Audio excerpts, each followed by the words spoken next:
안녕하세요. 정치를 품격 있게 풀어드리는 정치클래스TV의 심상만입니다.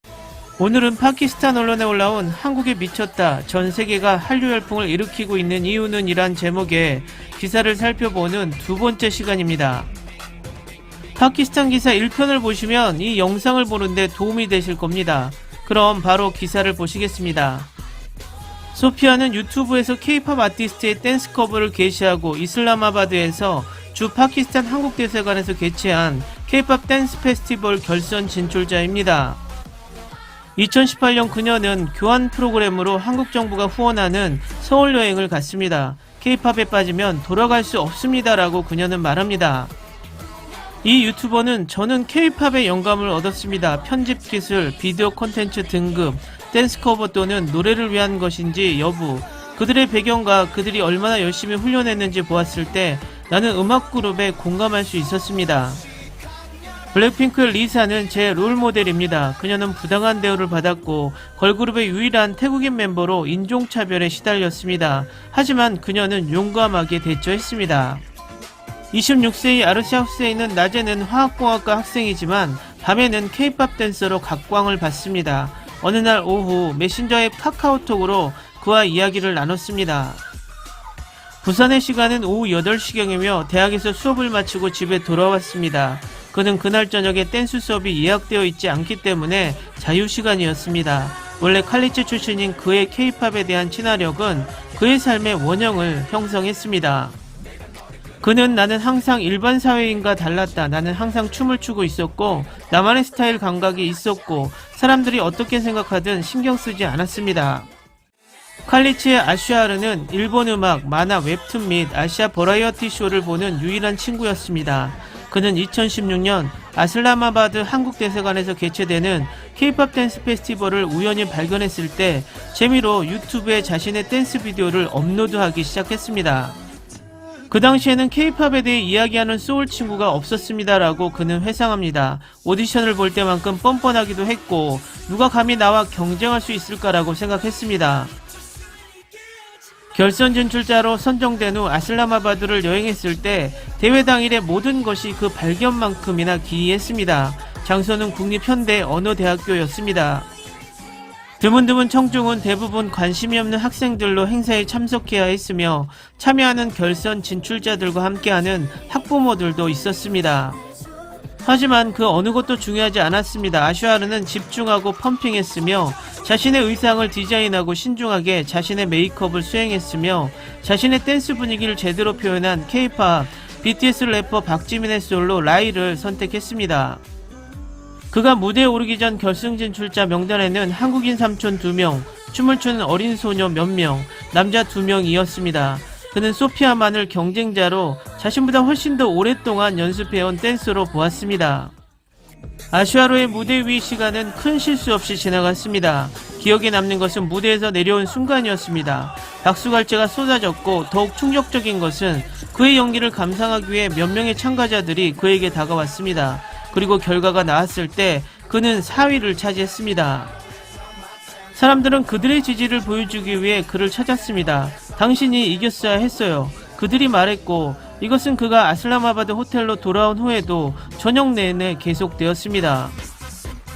한 참가자가 자신의 댄스 퍼포먼스를 온라인에 올렸고 해당 영상이 소셜미디어에 올라오자 수많은 K-팝 팬들이 그에게 연락했습니다. 이로 인해 파키스탄의 지민이라는 별명이 붙었습니다. 아슈아르가 제3회 K-팝 댄스 페스티벌에 공연할 때쯤에는 K-팝 애호가의 증가가 이미 눈에 띄었습니다. 이번에는 좌석이 꽉 차서 더 많은 사람들이 대회를 보러 오기를 원했습니다. 그의 댄스 비디오에 대한 반응은 그를 위해 모든 것을 바꿔 놓았습니다. 그는 하늘을 향해 총을 쏘며 한국 아이돌계 진출을 꿈꾸고 있습니다. 그는 자신의 일이 자신을 위해 향하고 있다는 것을 알고 있지만 K-팝을 찾는 과정에서 자신의 부족과 목표를 찾았다고 느낍니다. 이 베테랑 K-팝 팬은 1세대 K-팝 밴드가 세계 무대에 등장했을 때의 무명에 비해 현재 K-팝 팬이 인구 통계학적으로 폭발적인 숫자를 관찰했습니다. 저 같은 멍청이들에게 K-팝 밴드는 세 대로 분류됩니다. BTS는 2012년에서 2017년 사이에 형성된 3세대 그룹에 속하며 엑스와 트와이스도 포함됩니다. 2006년 결성된 2세대 보이그룹 빅뱅은 헤비메탈에서 영감을 받은 독특한 사운드와 파격적인 패션 센스로 K-팝 장르를 많이 끌어당겼던 시기에 레네하의 상상력을 사로잡은 밴드 중 하나입니다. 힙합과 팝의 빅뱅은 방탄소년단에게도 큰 영향을 미쳤습니다. 그녀가 선호하는 다른 그룹은 엑소, 스트레이키즈 및 에이티즈이며 후자의 두 그룹은 4세대 그룹입니다. 두 그룹 외에도 레네하는 현지 K-팝 팬클럽에 계속 참여하고 있습니다. 그곳에서 만나거나 어떤 가사나 안무가 어느 아이돌의 것인지 추측하는 등의 게임을 하거나 프로젝터 스크린으로 콘서트를 관람합니다. 9살밖에 안 된 소녀들이 이 팬클럽과 81,431명의 팔로워를 보유한 K-클레이지 파키스타니와 같은 페이스북 페이지를 포함한 방대한 온라인 K-팝 커뮤니티에 가입합니다.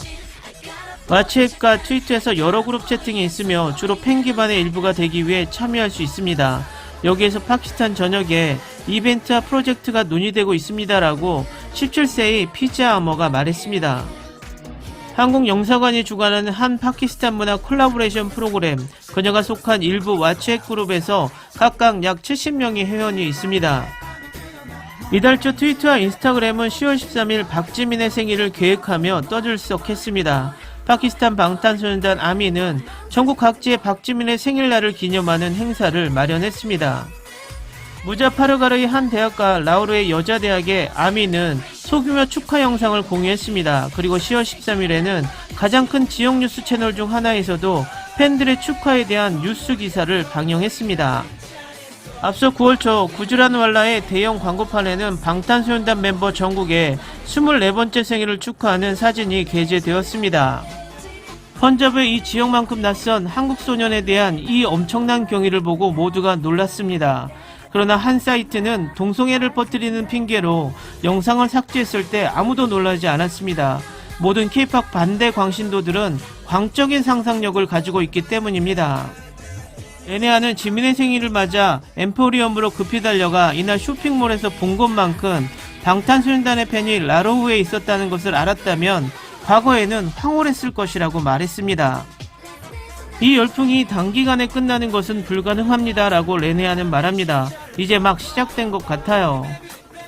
뚜두뚜두는 유튜브 조회수 17억 뷰를 기록했습니다. 가요계를 강타하고 있는 한국 걸그룹 블랙핑크의 곡 뮤직비디오 얘기입니다. 2019년 캘리포니아 코첼라 뮤직 페스티벌에서 한국 걸그룹 최초의 역사를 쓰며 뚜두뚜두로 라인업을 시작했습니다.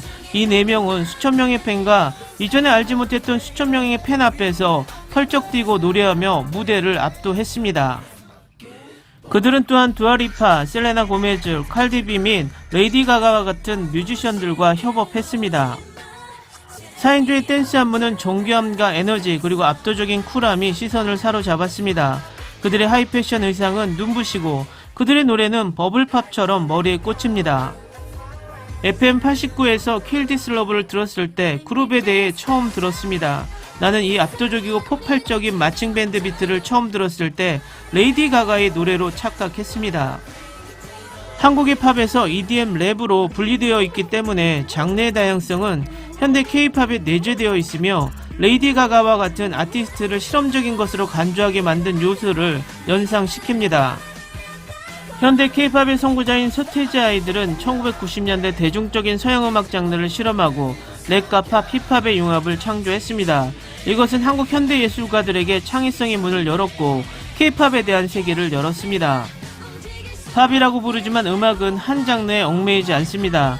우선 밴드 멤버마다 래퍼가 정해져 있으며 곡마다 랩이 터지는 부분이 있습니다.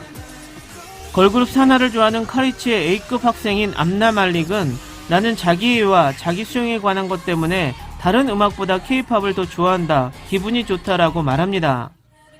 방탄소년단의 래퍼 슈가와 남준, 각 그룹은 많은 장르를 커버했고 그들의 디스코그래피는 엄청났습니다라고 그녀는 설명합니다. 예를 들어 방탄소년단은 오케스트라 블랙스완, 락, 디오니시스, 발라드, 트루스 언톨드 등 다양한 장르를 소화했습니다. 다른 그룹도 마찬가지입니다. 커버 아티스트이자 댄서인 소피아 무아자드의 마음을 사로잡은 것은 K-팝의 독창성이었습니다. 패셔니스타답게 가수들의 패션 센스에 푹 빠졌습니다. 댄서로서 그녀는 그들의 안무에 경외심을 느꼈습니다. 모든 면에서 부인할 수 없이 훌륭합니다. K-팝의 자본주의적 통계에서 연구자 쿠라우디아 발기에와 마리아 힌스버그가 한국의 제1문화 수출품이라고 부른 것의 신속함과 힘이 바로 그것입니다. 파키스탄 팬들 사이에서 보듯이 한국 스타들의 가사, 음악, 자기 표현은 신경을 곤두세우며 젊음의 활력과 상상력의 통로가 되었습니다. 우리는 한국이 판매하는 콘텐츠를 좋아하는 세계의 일부입니다. 역시 한국의 아기상어는 92억 뷰로 가장 많이 본 뮤직비디오로 남아있습니다. 그리고 말 그대로 전 세계가 강남스타일로 춤을 추던 때를 기억하십니까? 네, 그것도 K-팝이고 여전히 41억 9천만 뷰의 상위 20개 동영상 중 하나입니다. 강남스타일이 유튜브에서 가장 많이 본 동영상이 되었을 때 한국 언론은 물론 한국 정부에서도 갑자기 그를 따라잡지 못하고 조국을 세계 스타덤에 올린 국가영웅으로 칭송했습니다라고 씁니다. 한국의 음악 트렌드 변화에 대한 롤링스톤즈 기사에서 레지나 김은 한국 화장품부터 라면 광고, 우표까지 얼굴이 여기저기 도색돼 있었다. 그의 히트작을 기념하는 동상이 서울에 세워졌다고 말했습니다. 그 노래의 문화적 흔적은 부인할 수 없습니다. 사랑스러운 라디오쇼 진행자 웨스 말릭에게 라디오쇼에서 처음 틀었던 K-팝 노래를 기억하느냐고 물으면 그는 단 1초도 망설이지 않습니다. 내가 처음으로 내보낸 한국 노래는 2013년에 나왔던 강남스타일이었어요. 전국 공중파에서 K-팝을 소개한 것은 웨스가 처음입니다. 저는 특별히 제 플레이리스트에 한국 노래를 로테이션으로 올리기 시작했습니다. 왜냐하면 엄청난 수요가 있었기 때문입니다 라고 그는 말합니다. 계속 요청이 쇄도했어요. 웨스는 팬층 때문에 더 커졌습니다 라고 말합니다. 그는 방탄소년단 아미가 가장 큰 팬덤임에도 불구하고 K-팝 청취자들은 방탄소년단에게 이상하게 열려있고 열린 마음으로 다른 밴드들의 음악을 듣는다고 말했습니다. 기사 잘 보셨나요? 파키스탄의 한류를 K-팝을 좋아하는 몇몇의 팬들의 예를 들며 세세하고 자세하게 잘 쓰여진 기사 같습니다. 앞으로도 파키스탄에서 한류가 계속 성장하길 바랍니다. 오늘은 여기까지 하겠습니다. 오늘도 생활 속 거리두기 꼭 실천합시다. 당신의 구독과 좋아요는 저에게 큰 힘이 됩니다. 항상 시청해주셔서 고맙습니다.